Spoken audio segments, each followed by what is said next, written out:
Yao Ming was the first to block my shot 3 times in a row. And people like to say he's 7'7", but he's really like my favorite convenience store, 7-Eleven. He was a great player. And he tricked me. 3 years, I never spoke to Yao. I thought it was a language barrier there. And then one game, he hit me with a Akeem Olajuwon bing, bing, fadeaway. And I said, hey, Yao, nice move. And he said, thanks, my brother. I said, whoa, whoa, whoa, whoa. You speak English? He's like, Shaq, you never talk to me. Of course I speak English. Phil Jackson is, to me, he's a professional Dean Smith.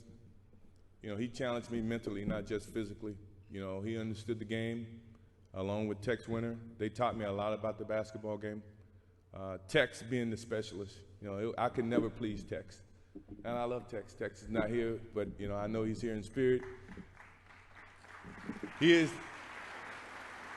I can remember a game coming off the basketball court, and we were down, I don't know, 5 to 10 points, and I go off about 25 points, and we come back and win the game. And we're walking off the floor, and Tex looked at me and says, you know, there's no I in team. I say, Tex, it's not an I in team, but it's I in win.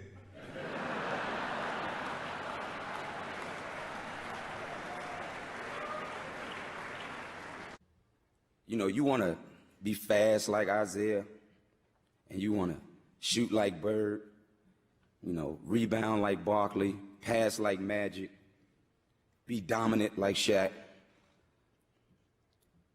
But man, I wanted to be like Mike.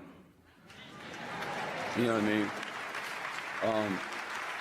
I remember the first time I played against him. And I walked out on the court, and I looked at him,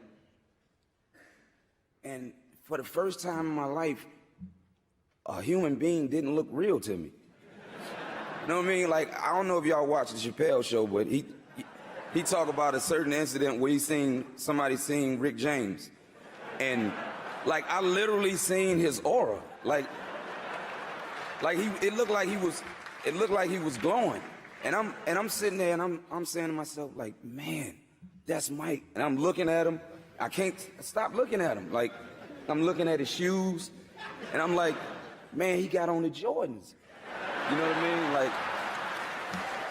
Like, TNT, you guys have been fantastic. I thank all of y'all for coming up here. I know it's, y'all see Ernie.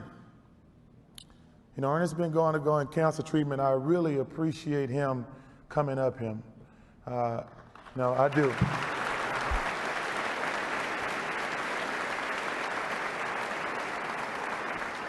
You know, Ernie is, I told Ernie he need to be more like me and Kenny.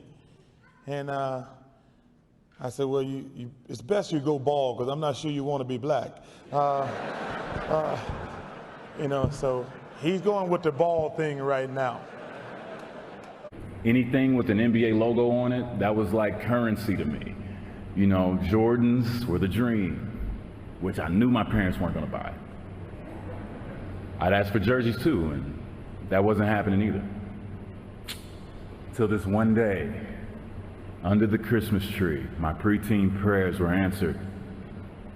Folded neatly in this little box was a Lakers jersey. Man. And you know, as I'm taking it out, I'm just so excited. I'm like, man, is it Magic? Is it Kareem? Is it Worthy? I look at both sides, and it just said Lakers. No name, no number, just Lakers. Going back, I never forget driving, and I'm listening to a game. It's New Mexico State playing Indiana State. I don't really care about the game, but New Mexico State is right up the streets from El Paso, and I went to UTEP. And we're big rivalries, so I'm hoping that Indiana State will beat New Mexico State. And I'm listening to the radio, and I have no clue of the players on either team. All of a sudden, This name keeps coming, Bird. He goes to the right, Bird. He makes the strike, Bird. I said, God damn, who is Bird? Bird. You know, here's Bird, and Bird this, and Bird. Oh, did you see the pass that Bird made? I can't see it, but I'm just trying to imagine it. And when the time I got to the end, I said, damn, that brother can play.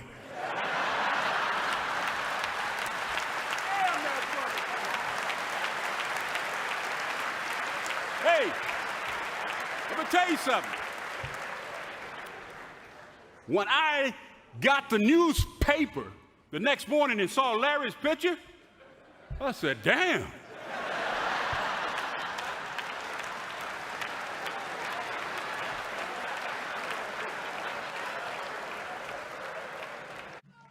Other coaches that I had,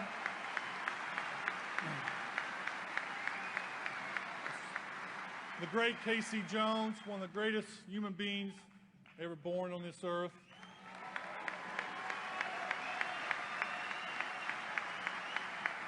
Feel so lucky and honored to play for him. I can remember in LA in the Game 5 of the championship series, we was out there, and we were down by 2 or 3 points at halftime, and we come out to warm up before we started the third quarter, and Casey come walking out, and he called me over. He said, Larry, he said, I hate to tell you this. He said, there's been a death threat on your life. I go, what? He says, well, there's been a death threat, so you got to make a decision whether you want to finish the game or go back and sit in the locker room and wait till we get done or leave the arena. That's why I'm going to play. So Casey just turns and walks away. I go right through the layup line on the other side, and I look over, and here's come Casey pointing at me. I walk over to Casey. I said, now what? He goes, well, the horn's getting ready to blow here, Larry.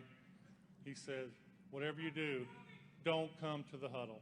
He said, could you please stand out here?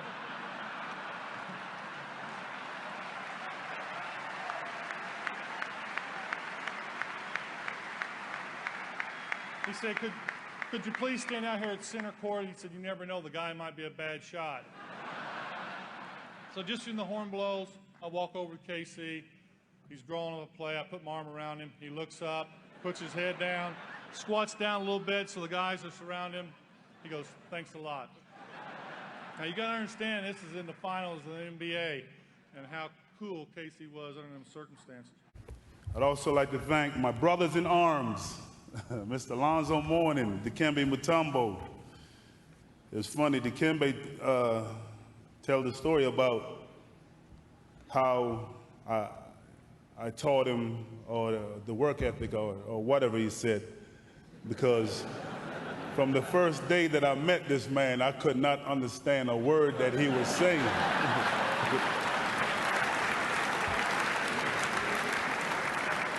As a basketball player, I was one of the most blessed players on planet. I played against some of the best athletes in the world. A great athlete not only has great teammates, but also great opponents. A great opponent pushed us forward. A great opponent like Shaquille O'Neal.